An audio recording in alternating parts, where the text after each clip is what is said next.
స్వచ్ఛమైన నాణ్యమైన గౌదర్పార్ పూజా ఉత్పత్తులు www.gaudarpar.com ద్వారా ఆన్లైన్ లో ఆర్డర్ చేయండి. మీ ఇంటిని దేవాలయంగా మార్చుకోండి.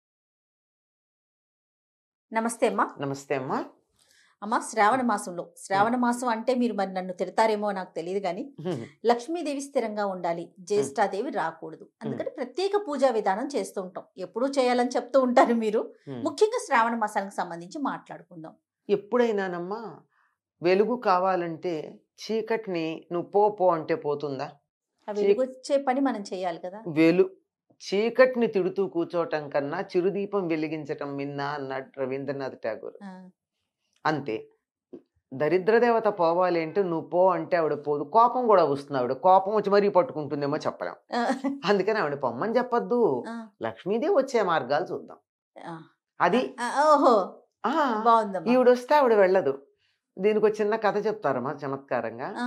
ఒకసారి ఎప్పుడో ఒక పండితుడి దగ్గరికి వీళ్ళిద్దరు పోటీ పడి వాదన చేసుకుని వచ్చారట. అక్క చెల్లెళ్ళిద్దరు. మా ఇద్దరిలో ఎవరు అందంగా ఉంటారు చెప్పమని. లక్ష్మీదేవి అందంగా ఉందంటే జ్యేష్ఠాదేవికి వచ్చిందంటే పట్టుకుని పీడిస్తుంది. జ్యేష్ఠాదేవి అందంగా ఉంటుందంటే లక్ష్మీదేవి అలిగి వెళ్ళిపోతే రెండూ నష్టమే. ఏది చెప్పినా. ఎవరు పెద్దని అంటారమ్మా శాస్త్రం ప్రకారం? జ్యేష్ఠాదేవి పెద్దది, దరిద్ర దేవత పెద్దది, అందుకే పెద్దమ్మ అంటూ ఉంటాం. అంటే ఆయన ఆలోచించట, ఒక్క నిమిషం, పండితుడు కదా, ఒక్క నిమిషం ఆలోచిస్తాను ఉండండి అని. ఇద్దరు ఒక్కసారి అలా వెళ్ళి ఇలా రెండన్నట్ట. ఇద్దరు బయటికి వెళ్ళారు, లోపలికి వచ్చారు. అమ్మా నువ్వు వెడుతుంటే ఎంత అందంగా ఉన్నావు అన్నట్ట జ్యేష్ఠాదేవితో. ఆవిడ అలా వెడుతూనే ఉంది. లక్ష్మీదేవితో అమ్మా నువ్వు వస్తుంటే ఎంత అందంగా ఉన్నావు అన్నట్ట. ఈవిడ వస్తూనే ఉంది. బాగుంది. అది అట్లా సంపద కావాలి అంటే దానికి తగిన ఏర్పాటు చేయాలి. కానీ దరిద్రం పోవాలంటే ఎట్లా పోతుందమ్మా? చీకటి పో అని ఎంతన్నా పోదు, దీపం వెలిగించడం చేయాలి. లక్ష్మీదేవి వచ్చి కూర్చుని ఏర్పాటు చేయాలి.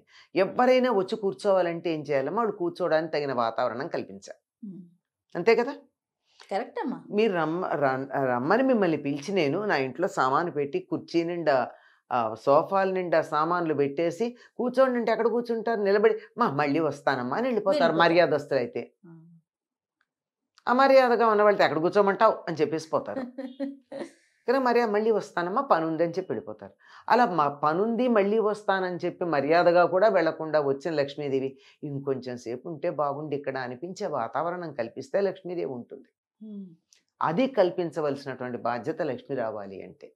ఆవిడ తాను ఉంటానని చెప్పినటువంటి ప్రదేశాలు ఏవైతే ఉన్నాయో వాటిని ఒక్కసారి గుర్తు చేసుకుని తదనుగుణంగా మన ఇంటిని ఉంచుకోగలిగితే లక్ష్మీదేవి స్థిరంగా ఉంటుంది. ఆవిడకున్న నామాల్లోనే మొట్టమొదట చెంచలాయే నమః. ఆవిడ అథాంగ పూజ చేసేటప్పుడు మొట్టమొదటి రథ అంటే ఇక అనమాట. అవయవాలన్నిటినీ పూజ చేసేటప్పుడు చెంచలాయే నమః పాదవ పూజామి, చపలాయే నమః జానని పూజయామి. ఆవిడ నామాలే చెంచల చపల. అంతే. అలా ఉంటేనే దానికి విలువ. కదలకుండా ఉంటే డబ్బు కూడా కంపు కొడుతుంది, అవునమ్మా, మురిగిపోతుంది. అంచేత ఆవిడ కదులుతూ ఉండాలి. అందుకే ఇంగ్లీష్లో కరెంట్ అన్నారు, కరెన్సీ అన్నారు డబ్బుని కదా. కరెంట్ అంటే ప్రవాహం. అది ప్రవహించినంత కాలం అది బాగుంది. తీసుకెళ్ళి దాచిపెట్టామంటే స్విస్ బ్యాంక్ లో గోవింద. అంతే కదా. అక్కడి నుంచి తెచ్చుకున్న వాళ్ళ సంఖ్య చాలా తక్కువ అండి. స్విస్ బ్యాంక్ లో పెట్టిన వాళ్లే తప్ప తెచ్చుకున్న వాళ్ళు చాలా తక్కువ. దాని చాలా పెద్ద ప్రాసెస్ ఉంటుంది, అది చాలా వ్యవహారం. మొత్తం ఆ దేశంలో ప్రతి మనిషికి సుఖంగా ఉండవలసినంత సొమ్ము ఉందిట. ఒకసారి ఎన్నో సంవత్సరాలు ఎన్నో నోటీసులు ఇచ్చి ఇంకెవరూ క్లెయిమ్ చేయని దాన్ని ఓపెన్ చేస్తే ఉంటే అప్పుడు ప్రభుత్వం ఒక చిన్న అనౌన్స్మెంట్ చేసిందిట. ఇంత డబ్బు ఉంది, ఉన్నట్టయితే ఒక్కొక్క మనిషికి ఇంత వస్తుంది, అది మీరు తీసుకుంటారా లేక దేశ పురోభివృద్ధికి ఏదన్నా కార్యక్రమాలు చేయమంటారని రెఫరెండం అడిగితే 98% పీపుల్ దేశాభివృద్ధికి చెయ్యండి మాకు అక్కర్లేదన్నారట. అన్న వరకు బాగానే ఉంది, కానీ వాళ్ళంతా కలిసి కంప్లైంట్ ఇచ్చారట. ఈ 2% ఎవరున్నారో వాళ్ళని చూపించండి, వాళ్ళ దేశద్రోహులు, వాళ్ళ సంగతి మేము చూసుకుంటామని. అంత దేశభక్తి. అందుకని దేశాలు బాగుపడతాయి. అందుకని లక్ష్మి ఉంటుంది. లక్ష్మి అక్కడికి చేరడానికి కలిగినటువంటి కారణం అది.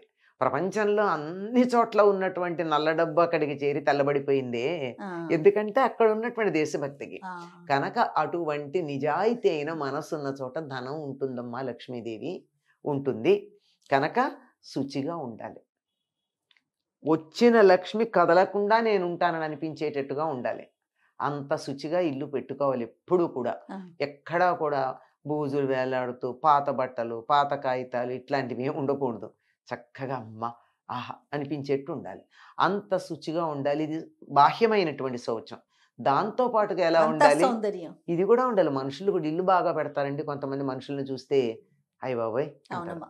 అట్లా కాకుండా శుచిగా ఉండాలి. ఉమ్, ధనవంతమైనటువంటి ఖరీదైనటువంటి బట్టలు కట్టుకోమని కాదు, ఉమ్, ఉతికినటువంటి బట్టలు, శుచిగా ఉన్న బట్టలు అలా ఉండాలి. నీట్గా ఉండాలి. అంతేకాదు మనసు బాగుండాలి. మనసు బాగుందనడానికి సంకేతం మాట. మాట చక్కగా ఉండాలి. దెబ్బలాడుకోకూడదు. ఏ ఇంట్లో అయితే నిరంతరం దెబ్బలాడుకుంటూ ఉంటారో అక్కడ పొరపాటును కూడా అడుగు పెట్టను అని చెప్పింది లక్ష్మీదేవి. ప్రధాన నియమం అమ్మా. ఉమ్. ఆ, ఇవన్నీ కావాలి. శుచిగా ఉండాలి. తర్వాత చెడు మాటలు ఉండకూడదు. ఆవిడకి నచ్చవు. ఉహుం, అలా చెడు మాటలు ఉండకూడదు. దెబ్బలాడుకుంటూ ఉంటే ఎందుకు ఉంటుందండి అంటే, అవతల వాళ్ళకి చెప్పొద్దా? తప్పు చేస్తే చెప్పొచ్చు. చెడ్డగా చెప్పాలా? ఆ, అమ్మా నువ్వు చేసింది బాగుండలేదని చెప్పొచ్చు. లేదు పిల్లలు వినంటే, ఒరే నువ్వు చేసింది బాగుండలేదురా అని గట్టిగా చెప్పచ్చు. అంతేగాని దానికి వేరే భాష వాడక్కర్లేదుగా. ఉమ్, అవును. భాషకి మనం మాట్లాడిన ప్రతి ఆ అక్షరం వెనకాల కూడా ధ్వని ఉంటే ఆ ధ్వని వల్ల కలిగేటటువంటి వాతావరణంలో మార్పులు ఉన్నాయి కదా. అవును. చెడ్డ మాటలకు ఆ మార్పులు వస్తాయి కదా, అవి చేయకూడదు. ఉమ్, అలాగే వస్తువుని వృధా చేసిన చోట కూడా లక్ష్మీదేవి ఉండనంది. ఓకే. లక్ష్మి అంటే మనం క్యాష్ అనుకుంటాం, ఉమ్, మాత్రమే కాదమ్మా. ప్రతి వస్తువు లక్ష్మి. నీళ్ల చుక్క లక్ష్మి. నీళ్లు వృధా చేస్తే లక్ష్మి ఉండదని పూర్వకాలం చెప్పేవాళ్ళు. అవును. అన్నం పారేసిన చోట లక్ష్మి ఉండదు. ఉమ్, వస్తువులు దుర్వినియోగం చేసిన చోట లక్ష్మి ఉండదు. ఉమ్, మీరు చూడండి, మార్వాడీల దగ్గర అంత డబ్బు ఎందుకు ఉంటుంది అంటే, వాళ్ళు పలక దగ్గర పెట్టుకుని లెక్కలేస్తారు. ఉమ్, చెరిపేయచ్చు, మళ్ళీ వాడచ్చు. ఆ, అలాగే మనలాగా కాగితాల మీద వేసి కాగితాలు చింపి పారేయరు. పైగా ఏమన్నా రఫ్ రాయాలన్నా, ఒక నోట్ రాయాలన్నా ఒకవైపు ఖాళీ ఉన్నటువంటి కాగితాలు వాడతారు తప్ప ప్యూర్ వైట్ పేపర్స్ వాడరు. అవును. చాలా జాగ్రత్తగా ఉంటారు. మరి ఏంటి, వాళ్ళకేం లేక? వస్తువుని గౌరవించటం తెలుసు వాళ్ళకి. అది ఎక్కడైతే వస్తువుని గౌరవిస్తారో లక్ష్మి అక్కడ ఉంటుంది. అద్భుతం. ఉమ్, చాలా జాగ్రత్తగా ఉండాలి. దేన్ని వృధా చేయ, optimum use of the material, అక్కడ లక్ష్మి ఉంటుంది. ఉమ్, అంటే నా దగ్గర లేక కాదు, దరిద్రం కాదు, కక్కుర్తి కాదు, జాగ్రత్త. జాగ్రత్త, గౌరవం. ఆ, నేను అదే గౌరవం. అంటే, అన్నం పడేస్తే నువ్వు ఒక్క మెతుకు తయారు చెయ్యి, నీకు పడేసే అధికారం ఉంది. అసలు నువ్వు కృతజ్ఞతతో తినాలి కదా. ఎవరో కష్టపడితే నువ్వు వాళ్ళ శ్రమని తింటున్నప్పుడు దాన్ని వృధా చేయకు. నీకు ఉపయోగం కోసం ఇచ్చారు వాళ్ళు, తిను, వృధా అంతే. చేయకు. ఉమ్, అన్నం మెతికే కాదు, ఏ వస్తువైనా అంత నువ్వు తయారు చేయలేవు. తయారు చేయలేని దాన్ని పాడు చేసే అధికారం నీకు ఎక్కడుంది? ఏ మాత్రం లేదు. It is a grace. జనరస్గా నేను వాడుకోమని ఇచ్చారు, అంతే. వాడుకో, చక్కగా వాడుకో. ఉమ్, ఎక్కడైతే ఇవి పాటిస్తారో ఆ ఇంట్లో లక్ష్మీదేవి ఉంటుందమ్మా. లక్ష్మి అంటే క్యాష్ మాత్రమే కాదు, సంతోషం, ఆనందం, సుఖం, శాంతి, హాయి ఇవన్నీ ఉంటాయి. ఇవన్నీ కావాలన్నప్పుడు ఈ నియమాలు పాటించాలి. ఇల్లు శుచిగా పెట్టుకోండి, ఉమ్, ఒళ్ళు శుచిగా పెట్టుకోండి, మనసు మనస్సు. నీట్గా పెట్టుకోండి, వాక్కుని చక్కగా వాడుకోండి, వస్తువులను సద్వినియోగం చేయండి. ఖచ్చితంగా లక్ష్మీదేవి ఉంటుంది అక్కడ. లక్ష్మీ ఉంటుంది. చాలా సంతోషం అమ్మా. నమస్తే.